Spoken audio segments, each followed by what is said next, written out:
Hey everybody, it's Ruben Lawing. I am about to be leaving Michigan here. We're in a slow traffic delay because of construction. And so I thought I'd take this time to do my leadership talk for today, this Monday, the 5th of July. So, a couple things popped out at me. We had a family get together at my mom's, and my niece, my 10-year-old niece, is super smart.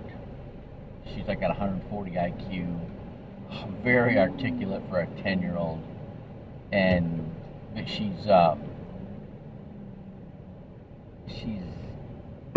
do they say? She has problems with um, her functional um, basic function, and they've diagnosed her as ADD, and you know she's you can tell it weighs on her. It's a burden on her, right? She used to want to be a scientist or an engineer, but she's decided that she wants to now be a social worker, which was really interesting. And so I started talking to her about, basically, your what a lot of social workers do is they'll find, they're looking for programs for um, and housing and meals and things like that for needy people. But what they really need to focus on is, you know, what makes that person tick, and get him out of their focus of the problems in their life and more on how to make their life better or having a better life. And so I've decided that I'm going to buy books for my niece. She's a reader, right? And she likes nonfiction. So first book I'm gonna get her is Basics at NLP, and then I'm gonna get her the Personality Profiles by Florence Littauer, and then I'm gonna get her Joe Dispenza, Breaking the Habit of Being Yourself, and see what that'll do for.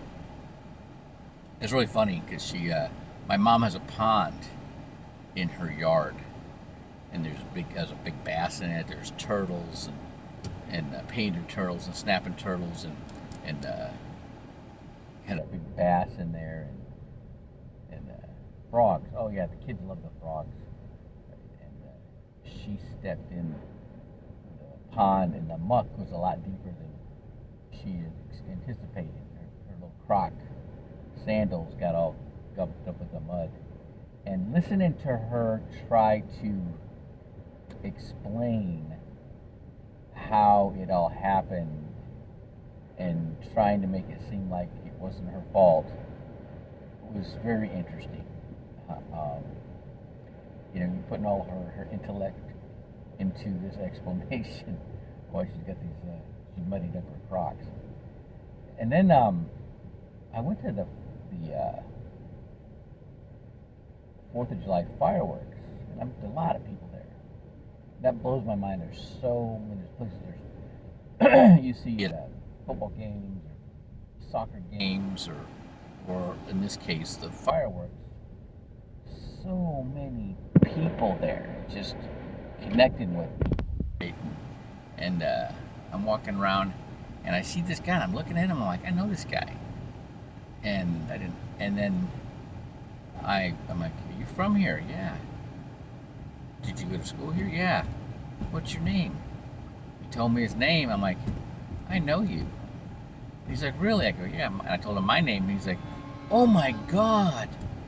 It was quite a shock to him, and and kind of found out he went to school for accounting, did a bunch of other jobs in management, and now he's unemployed. And so I got his contact information. I'm going to be sending him a Save in Your Future book. And but right off the bat, he starts talking about the things that he's not good at, like public speaking. And it makes me wonder, how does that happen? How do people go right to, well, it's that subconscious programming, right? And it's the, looking at your limitations first, and that does two things. That causes you to ratchet back your enthusiasm, okay?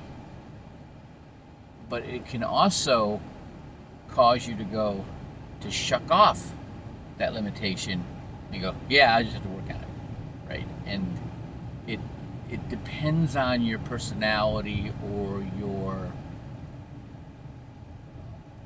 your understanding of how that little voice is always going to be there, making sure you're committed to what you are stepping into. And you got to be committed or it'll pull you back. So that was my learning for this trip in Michigan. Have a good day.